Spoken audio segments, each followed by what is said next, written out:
एक टीनेजर को स्केटबोर्डर बनना था, पर वो एक लड़की से मिलता है और वो प्रेग्नेंट हो जाती है। क्या अब वो अपनी जिम्मेदारी से भागेगा या फिर सारे प्रॉब्लम्स का सामना करेगा? क्या उन दोनों का प्यार टिक पाएगा? ये हम आज की हमारी मूवी स्लैम, ये 2017 की एक रोमांटिक हॉलीवुड मूवी में देखने वाले हैं। अगर आपको वीडियो अच्छा लगता है तो प्लीज इसे लाइक और कमेंट जरूर कर दीजिएगा। बिना किसी देरी के एक्सप्लेनेशन स्टार्ट करते हैं। मूवी स्टार्ट होती है और हम हमारे मेन कैरेक्टर सैम को स्केटबोर्डिंग करता हुआ देख सकते हैं। वो एक लड़की को देखता है जो उसे बहुत ही अच्छी लगती है और किसी से वो टकरा गया और वहीं पर नीचे गिर जाता है। आज रात उसकी मदर को एक पार्टी में जाना था जहाँ पर आने से सैम मना कर रहा था। मदर को वहां पर ड्रॉप करने के लिए सैम की जरूरत थी। वो कहता है कि कल अगर तुम मुझे बाइक लेकर जाने दोगी तो मैं तुम्हें यहाँ पर छोड़ सकता हूँ। मदर चाहती थी कि सैम अंदर आकर उस पार्टी को एंजॉय करे, पर सैम इसके लिए मना कर रहा था। मदर अंदर आने के लिए उसे 5 यूरोज देने वाली थी, तो इस वजह से सैम मान जाता है। अंदर आकर उसने आसपास देखा तो पार्टी में एक लड़की उसे पसंद आती है।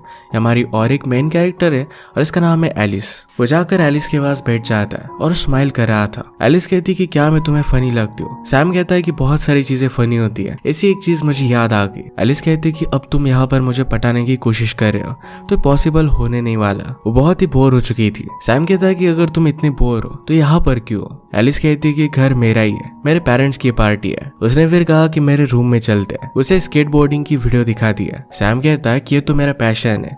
उसने वीडियो बहुत बार देखी थी। उन दोनों में कुछ बातें हुई तो एलिस कहती कि हम दोनों को डेट पर जाना चाहिए। सैमुअल को भी अच्छा लगता है। पार्टी खत्म हुई और सैमुअल एलिस के बारे में सोच रहा था। ऊपर से एलिस फिर से उसे आवाज लगाती है, कहती कि मुझे कॉल करना। अगले दिन सैम ने अपने फ्रेंड से बात की और कहा कि मुझे एक बहुत ही ब्यूटीफुल सी लड़की मिली। मैं उसके साथ डेट पर जाने वाला हूँ, पर मैं डर रहा हूँ कि उसके सामने मैं कुछ गलत ना कर दूं। उसे बहुत ही लाइक करता था। उसका फ्रेंड भी उसका मजाक लेता है, कहता है कि तुम्हारी इतनी घटिया सी शक्ल है तो वो भी तुम में क्यों इंटरेस्टेड होगी। सैम और एलिस मूवी का प्लान बनाते हैं और सैम बहुत ही नर्वस था। बहुत सारे ड्रेसेस वो चेंज करता है। उसके बाद वो दोनों कॉफी पीने के लिए आए। एलिस कहती कि मेरा पढ़ाई में मन नहीं करता। उसने बहुत सारी अलग अलग चीजें ट्राई की पर कुछ भी उसे अच्छा नहीं लगता। उसके पेरेंट्स हर एक चीज के लिए उसे सपोर्ट करते हैं। सैम कहता है कि कभी कभी एक चीज को पकड़ कर रखना ये बाद में बहुत ही काम में आता है, जैसे स्केटबोर्डिंग। सिर्फ एक ट्रिक करने के लिए सालों लग जाते हैं, पर जब भी आदमी फेल होता है फिर भी लोग उसे सपोर्ट करते हैं कि एक दिन वो कर दिखाएगा। और जब वो कर दिखाता है तो सब लोग उसके लिए चीयर करते हैं। अपना गेम उसे बहुत ही अच्छा लगता था, जिसमें हार जीत ज्यादा मैटर नहीं करती। उन्हें मूवी पर जाना था, पर एलिस कहती है कि मेरे घर पर हम चल सकते हैं। घर पर कोई भी नहीं था तो दोनों इंटीमेट होने लग गए। सैम को इसका कोई भी एक्सपीरियंस नहीं था, इस वजह से वो बहुत ही नर्वस है। एलिस उससे पूछती कि क्या तुमने प्रोटेक्शन लाया है? सैम कहता है कि मुझे लगा था कि हम दोनों मूवी देखने के लिए जा रहे हैं। वो अपने पेरेंट्स के रूम से लेकर आती है। सैम अभी डर रहा था कि शायद एलिस के पेरेंट्स घर पर आ जाएंगे। एलिस इस बात पर गुस्सा होके कहती है कि अगर तुम मुझ में इंटरेस्टेड नहीं हो तो यहाँ से चले जाओ। सैम सचमुच में जाने लग जाता है। एलिस कहती है कि तुम खुद को समझते क्या हो? मैं इतना ज्यादा स्मार्ट नहीं हूँ तो क्या मेरे साथ तुम नहीं रह सकते? सैम कहता है कि ऐसा कुछ भी नहीं है, मैं सिर्फ जरा नर्वस हूँ। तुमने जब मुझे डेट के लिए बुलाया तो मैं फिगर आउट नहीं कर पाया कि तुम जैसी लड़की मुझ में इंटरेस्टेड कैसे है। जब से हम फर्स्ट टाइम मिले तब से मैं तुम्हारे ही बारे में सोच रहा हूँ। एलिस को ये बातें अच्छी लगती है और इसके बाद वो दोनों इंटीमेट हो गए। इसके बाद वो एक दूसरे से मिलने लग गए थे और उनकी रिलेशनशिप बहुत ही अच्छी चल रही थी। एक दिन सैमुअल एलिस के पेरेंट्स से मिलता है। एलिस के पेरेंट्स सैम से पूछते हैं कि तुम्हारा आगे चलकर क्या प्लान है। सैम बता नहीं रहा था तो एलिस ने कहा कि आगे चलकर सैम को कैलिफोर्निया जाना है और वहां पर वो स्केट करना चाहता है। एलिस के पेरेंट्स पूछते हैं कि तुम्हारी मदर का इस पर क्या कहना है। सैम कहता है कि मेरी मदर हर एक चीज के लिए मुझे सपोर्ट करती है। एक दिन सैम अपनी मदर के साथ डिनर करने के लिए बाहर गया। सैम और एलिस हमेशा साथ रहते थे तो मदर कहती कि क्या तुम दोनों के बीच में कुछ चल रहा है? तुम्हारी एज में तुम दोनों को बहुत ही केयरफुल रहना चाहिए। मैं जब 16 साल की थी तभी प्रेग्नेंट हो गई थी और इसी वजह से मेरी पूरी लाइफ बर्बाद हो गई। तुम दोनों को जरा केयरफुल रहना चाहिए। सैमुअल की मदर जिस तरीके से हमेशा उसे याद दिलाती है कि 16 इयर्स पर प्रेग्नेंट होना उसकी लाइफ की बहुत ही बड़ी मिस्टेक थी, ये बात सैमुअल को अच्छी नहीं लगती। आज उसका एलिस के साथ कांटेक्ट नहीं हो रहा था तो इस वजह से और भी ज्यादा नर्वस हो जाता है। बाद में एलिस उसे कहती कि मैं जरा शॉवर में थी और मेरा मोबाइल की बैटरी चली गई थी। इसी जगह पर सैम की मदर एक सिंगल पेरेंट से मिलती है और उन दोनों में बहुत ही अच्छी बातें हुई थी। नेक्स्ट सीन में सैम और एलिस से दोनों इंटीमेट हो रहे थे पर वो दोनों उतने ज्यादा केयरफुल नहीं थे। नेक्स्ट सीन में हम देखते हैं कि सैम और एलिस सैम की एंड के यहाँ पर डिनर के लिए आए हुए थे। सैम की एंड भी जब वो 17 साल की थी तभी प्रेग्नेंट हो गई थी और इसी वजह से अपने करियर में वो आगे नहीं बढ़ पाई। उसे एक मॉडल बनना था। ये सब बातें सुनना सैम को अच्छा नहीं लगता। नेक्स्ट सीन में फिर से सैम एलिस के पेरेंट्स के साथ डिनर कर रहा था। उसके फ्यूचर के प्लान्स के बारे में उसे फिर से पूछा जाता है। इस तरीके से अगर वो एलिस को डेट करेगा तो उसके फ्यूचर को उसे सही तरीके से फिगर आउट करना पड़ेगा, फिर वो अपने पैशन को शायद फॉलो नहीं कर पाएगा। इस बात से उसे घुटन महसूस होने लग गई। उसे बाकी चीजों में फंसना नहीं था, सिर्फ उसे स्केटिंग करनी थी। वो एलिस को इग्नोर करने लग जाता है और जाकर स्केटिंग करता है। पैरेलल में हम देखते हैं कि सैम की मदर एक आदमी को डेट करने लग गई थी। ये वही आदमी था जो डिनर पर उस रात उनसे मिला था। एलिस बार बार सैम को मैसेज करती है पर वो कोई भी रिप्लाई नहीं देता। रात में वो डायरेक्टली उसके घर पर आके सैम अपनी मदर से कहता है कि उसे कुछ भी बता दो पर उसे ये मत कहना कि मैं घर पर हूँ। मदर एलिस से कहती कि वो सुबह से घर पर नहीं आया, वो भी उसके लिए वरीड है। मदर आकर सैम को कहती है कि अगर अब तुम एलिस के साथ नहीं रहना चाहते तो उसे सब कुछ सच सच बता दो। इस तरीके से उसे ट्रीट करना सही नहीं है। एलिस ने सैम को मैसेज किया और कहा कि मुझे पता नहीं है कि तुम मुझसे क्यों नहीं मिलना चाहते, पर अगर तुम नहीं चाहते तो मैं तुमसे कांटेक्ट नहीं करूंगी। इसके बाद डायरेक्टली 1 मंथ गुजर चुका था। आज सैम का बर्थडे था। उसकी मदर इसके लिए एक्साइटेड थी पर वो जरा थका हुआ था तो सो जाता है। उसे अचानक से एलिस का मैसेज आया।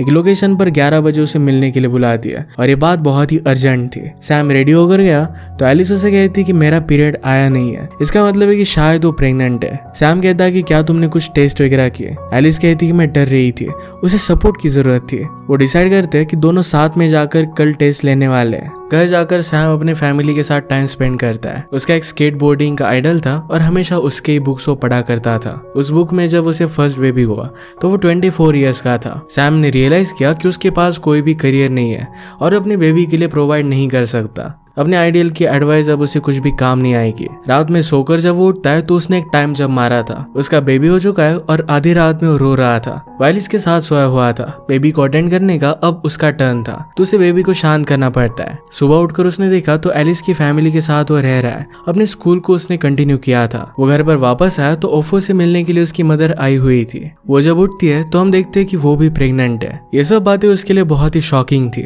अचानक से उसकी नींद खुलती है तो ये सब एक सपना था। अब आज उसे एलिस के साथ टेस्ट करवाने के लिए जाना था। वो डर जाता है और अकेले वहां से एक ट्रिप लेने के लिए भाग जाता है। एलिस ने उसे बहुत बार कॉल करने की कोशिश की पर तंग आकर अपना मोबाइल वो सी में फेंक देता है। वो रात में एक पार्क के पास आया जहाँ पर एक लड़की को अंदर जाने में ट्रबल हो रहा था तो उन्हें वो हेल्प करता है। उन लड़कियों ने कहा कि तुम हमारे साथ चल सकते हो। एक्चुअली वहां पर एक पार्टी हो रही थी। पार्टी में एक लड़की से मिलता है। उससे उसने कुछ बातें की पर वो लड़की अगले दिन कहीं और जाने वाली थी तो उनमें कुछ भी आगे नहीं बढ़ने वाला। सब लोग डांस करते पर बाद में वहां पर पुलिस आ गए और उन्होंने सैम को अरेस्ट कर लिया। मदर सैम पर बहुत ही ज्यादा गुस्सा थी। कहती कि मैं तुम्हारे लिए बहुत ही वरीड थी, तुम्हारा फोन भी ऑफ था। उससे पूछती कि तुम इस तरीके से बिहेव क्यों कर रहे हो। सैम उसे एक्चुअल बात नहीं बता सकता था तो कह देता है कि फादर और तुम्हारे डिवोर्स की वजह से मैं जरा अपसेट हूँ। मदर कहती कि डिवोर्स हुए 17 साल हो चुके हैं, तुम अब क्यों अपसेट हो। इसका सोल्यूशन निकालने के लिए सब लोग थेरेपी में गए। वहां पर सैम के फादर समझ नहीं पाते कि एक्चुअल में हुआ क्या है। वो सैम से पूछते कि तुम्हारे और तुम्हारी गर्लफ्रेंड के बीच में चीजें कैसे चल रही है, क्या तुम में झगड़ा हुआ था, क्या तुम उसे मार कर भाग गए थे। इस तरीके से बात करना थेरेपिस्ट को अच्छा नहीं लगता और सैम के फादर से वो झगड़ने लग गए। नेक्स्ट सीन में सैम एलिस के घर के बाहर उसे देखने की कोशिश कर रहा था पर एलिस उसके पीछे से आ गए। एलिस कहती कि क्या तुम्हें रिजल्ट जानना है। सैम कहता है कि मुझे ऑलरेडी पता है, अब हमें क्या करना चाहिए। वो इस पर डिस्कस करते हैं और जब एलिस के पेरेंट्स घर पर आए तो उन्हें सब कुछ वो बता देते हैं। एलिस के फादर ने डॉक्टर को कॉल लगाया। उसे कहते हैं कि जितनी जल्दी तुम इस बेबी को गिरा दोगी उतना ही अच्छा होगा। एलिस कहती कि मैं इसे रखना चाहती हूँ। उसकी मदर ने उसे कहा कि हमने तुम्हारे लिए एक पेट लाया था पर वो भी मर गया। तुम छोटे से डॉग को भी घुमाने के लिए नहीं लेकर जा सकती, तुम खुद का खाना नहीं बना सकती, इस बेबी को कैसे संभालोगी। एलिस के फादर सैम से पूछते कि तुम्हारी मदर का इस पर कहना क्या है। सैम कहता है कि मैंने मदर को इसके बारे में अब तक बताया नहीं है। सब लोग मिलकर फिर सैम की मदर के पास गए। वो भी एलिस को समझाने की कोशिश करती है कि इस एज में बेबी होना है बहुत ही डेंजरस है। इस बेबी को प्रोवाइड करने के लिए सैम का भी फ्यूचर बर्बाद हो सकता है। सैम की मदर उसके साथ अकेले में बात करना चाहती थी पर एलिस के फादर कहते कि तुम्हें जो कहना है यही पर कहो। सैम की मदर इस बात से गुस्सा हो गई और सब लोगों को बाहर निकाल देती है। सैम मदर से पूछता है कि क्या तुम्हारी लाइफ मेरी वजह से हमेशा के लिए बर्बाद हो गई। मदर कहती कि अब मेरी लाइफ नॉर्मल हो चुकी है। वो फिर भी चाहती थी कि एलिस को अपने डिसीजन को लेकर जरा सोचना चाहिए। सैम एडवाइस लेने के लिए अपने फादर के पास गया। फादर ने कहा कि ये सब तुम्हारे लिए बहुत ही हार्ड होगा, तुम्हें यहाँ से भाग जाना चाहिए। सैम कहता है कि मैं भी ये बेबी नहीं चाहता पर मुझे उसका ख्याल रखना ही पड़ेगा। फादर कहते कि मैंने इस सिचुएशन को हैंडल किया था तो तुम भी कर ही पाओगे। वो चाहती थी कि सैम को को बॉय ही हो। वो डॉक्टर के पास गए और उन्हें पता चलता है कि बेबी बॉय है। सैम और एलिस ये दोनों बहुत खुश थे। वो दोनों मिलकर पेरेंटिंग की क्लासेस पर भी जाते हैं और वहां पर उन्हें बहुत ही ज्यादा बोर हो रहा था तो वहां से भाग गए। रात में वो एलिस के घर पर डिनर कर रहे थे।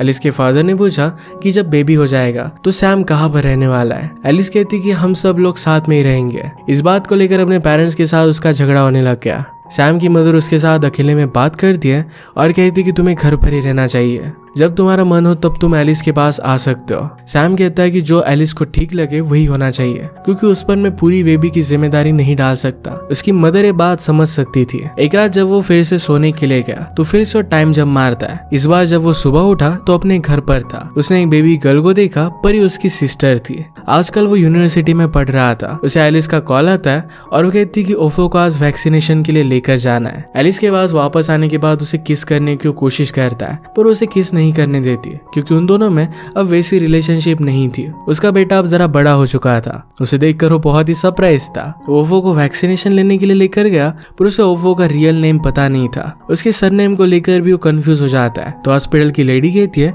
तुम्हें कल वैक्सीनेशन के लिए आना चाहिए। हॉस्पिटल से निकलते वक्त उसने एक लड़की को नोटिस किया। उसे लगता है कि शायद वो उस लड़की को जानता है। बाद में ओफो के साथ स्केटबोर्डिंग की जगह पर आ जाता है। वहां पर उसे कहता है कि 2 मिनट यहीं पर रुकना, और वो स्केटबोर्डिंग करने लग गया। उसका ध्यान नहीं था और ओफो उसे कहीं पर भी मिल नहीं पाता। वो बहुत ही ज्यादा वरीड हो चुका था। वो फाइनली उसे ढूंढ लेता है। उसे कहता है कि तुम्हारा नाम क्या है। ओफो उसे बताता है कि मेरा नाम रूफस है। ओफो को ड्रॉप कर सैम घर पर आया। अपनी मदर से रात में वो बात करता है। वो कहता है कि लाइफ में मैं ओवरऑल किस तरीके से परफॉर्म कर रहा हूँ। उसकी मदर कहती कि 10 में से तुम 7 पर हो। सैम ने पूछा कि मेरे 3 मार्क्स कहाँ पर गए। मदर कहती कि तुम्हें अपनी लाइफ में बहुत सारी चीजें सीखनी है, वो जब तुम सीख जाओगे तो 3 नंबर्स भी तुम्हें मिल जाएंगे। इसके बाद जब वो अगली सुबह उठा तो फिर से प्रेजेंट में था। उसका रिजल्ट आया था और वो सब कुछ सब्जेक्ट में पास हो चुका है, तो नेक्स्ट ईयर वो जा सकता है। इसके बाद वो एलिस के साथ हैंग आउट करता है। उसने कहा कि मुझे प्रॉमिस करो कि हम हमारे बेटे को कभी भी ऐसा नहीं बताएंगे कि वो हमारी लाइफ की मिस्टेक था। वो शायद हमारा जीना बर्बाद कर देगा, पर इसका एहसास हम उसे कभी भी नहीं दिलाएंगे।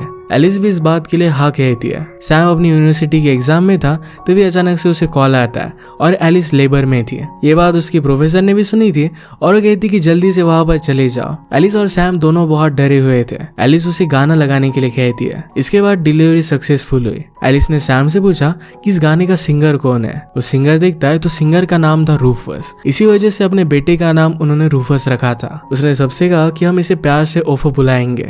एलिस के पेरेंट्स और सैम की मदर इस बात पर झगड़ने लग गए कि इसका सरनेम क्या रहेगा। फाइनली एलिस कहती है कि सैम का सरनेम ही हमारे बेटे का सरनेम रहेगा। सैम फिर एलिस के साथ ही रहने लग गया। बीच रात में बेबी रोता था, उसे उसकी जरूरत पड़ती थी तो सैम उसका ख्याल रखता था। एक रात सब लोगों से मिलवाने के लिए उन्होंने पार्टी रखी थी। इस वक्त सैम के फादर भी आते हैं। पार्टी में कुछ लड़कियां सैम से बात कर रही थी तो फादर कहते हैं तुम्हारी छोटी बेबी की वजह से बहुत सारी लड़कियां तुमसे अट्रैक्टेड होगी। सैम कहता है कि मैं तो एलिस के साथ हूँ। फादर कहते हैं कि तुम्हारी रिलेशनशिप ज्यादा टाइम तक नहीं चलने वाली। मैं और तुम्हारी मदर जब तुम्हारा ख्याल रखते थे तो हमेशा तुम्हारे बारे में सोचते रहते थे। किसी और चीज के बारे में सोचने के लिए हमें टाइम ही नहीं था। हम दोनों में दूरियां बहुत ही ज्यादा बढ़ गई थी। सैम उनसे कहता है कि मैं आपकी तरह नहीं हूँ। सैम स्टडी करता था और एलिस चाहती थी कि उसे और भी हेल्प करे। इस बात की वजह से उनमें झगड़ा होने लग गया। पहले तो उनमें रिलेशनशिप बहुत ही अच्छी थी, पर आजकल वो एक दूसरे के करीब भी नहीं आते।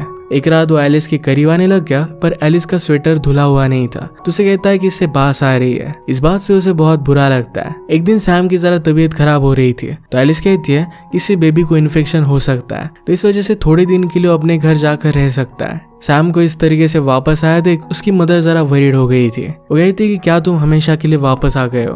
तुमने पार्टी में अपने फादर से बात की थी, क्या इसी वजह से तुमने ये सब किया है? सैम कहता है कि तुम भी तो यही चाहती थी। मदर ने कहा कि मैं एज अ मदर तुम्हें बोल रही थी, पर तुम्हारे फादर एक आदमी होने के नाते ये सब बोल रहे थे। एलिस बहुत ही अकेली पड़ चुकी थी, इस वजह से उसे बहुत रोना आता है। इसके बाद हम देखते हैं कि डायरेक्टली 2 साल बीत चुके थे। ये वही दिन था जिसे सैम ने अपने ड्रीम्स में देखा था। वो वैक्सीनेशन कराने के लिए रूफस को लेकर आता है। हॉस्पिटल के बाहर वो एक लड़की से मिला। ये वही लड़की थी जो मूवी के फर्स्ट में हमें दिखाई गई थी, जिसे देखते देखते वो अपने स्केटबोर्ड से नीचे गिर गया था। वो दोनों एक दूसरे को पहचान लेते हैं। रूफस वहां से भागने लग गया तो सैम भी उसके पीछे पीछे गया। घर आने के बाद एलिस को ढूंढते हुए उसके पास वो बाथरूम में आ गया। एलिस उसे बाहर निकालने की कोशिश करती है। सैम ने कहा कि वैसे भी मेरे पास बहुत ही अच्छे ऑप्शंस है। इस बात से एलिस गुस्सा हो गई। उसे प्रेगनेंसी की की वजह से अपनी बॉडी को लेकर जरा इनसिक्योर लग रहा था। सैम उसे कहता है तुम पहले जितनी ब्यूटीफुल थी उससे भी और भी ज्यादा अब तुम ब्यूटीफुल लगती हो। इसके बाद वो करीब आ गए और इंटीमेट हो जाते हैं। सैम कहता है कि हम हमारी रिलेशनशिप को और एक चांस दे सकते हैं, पर बाद में उन्होंने रियलाइज किया कि करना सही नहीं होगा। उनकी लाइफ में डायरेक्शन अलग थी और अपने बेटे के लिए एक अच्छा फ्यूचर वो देना चाहते थे। अगर शायद रिलेशनशिप में कुछ प्रॉब्लम्स है और वो झगड़ने लग गए तो बहुत ही कॉम्प्लिकेटेड हो जाएगा। इसी वजह से एक दूसरे से दूर रहने का डिसाइड करते हैं। रात में सैम अपनी स्केटबोर्डिंग की जगह पर आया, जो ट्रिक को बहुत सालों से ट्राई करने की कोशिश कर रहा था। वो फाइनली आज वो कर पाता है। आज रात फिर से उसने टाइम जंप मारी। वो रियलाइज करता है कि जिस लड़की से मूवी के फर्स्ट में मिला था वो अब उसकी गर्लफ्रेंड है। आज रूफस का बर्थडे था तो उसे मिलने के लिए जा रहे थे। रूफस अब 4 साल का हो चुका था और उसे देखकर उसे बहुत ही अच्छा लगता है। उसे मिलने के लिए एलिस उसके पास आए, पर अब एलिस का बॉयफ्रेंड है। इस बात की वजह से ये बात उसे जरा अपसेटिंग लगती है। थोड़ी देर में एलिस से बात करने के लिए उसके पास गया। एलिस उसे घर में लेकर गई। उसे कहती कि हमारे बारे में किसी को भी पता नहीं चलना चाहिए, और इसके बाद वो दोनों इंटीमेट होने लग गए। इसका मतलब है अब भी उन्होंने अपने रिलेशनशिप को कंटिन्यू किया था। वो कितना भी एक दूसरे से दूर जाने की कोशिश करे, कितने भी प्रॉब्लम्स आ जाए, फिर भी एक दूसरे के साथ ही रहना चाहते हैं। इसी के साथ ये मूवी एंड हो जाती है। अगर आपको एक्सप्लेनेशन अच्छा लगता है तो प्लीज इसे लाइक और कमेंट जरूर कर दीजिएगा। ये बहुत सारी मूवीज लेकर आता रहता हूं, तो प्लीज चैनल को सब्सक्राइब कर दीजिए और बेल नोटिफिकेशन आइकन दबाना मत भूलिएगा। हम फिर से मिलेंगे और एक नई मूवी के साथ। तब तक के लिए थैंक यू और आप अपने आप का ख्याल रखिए।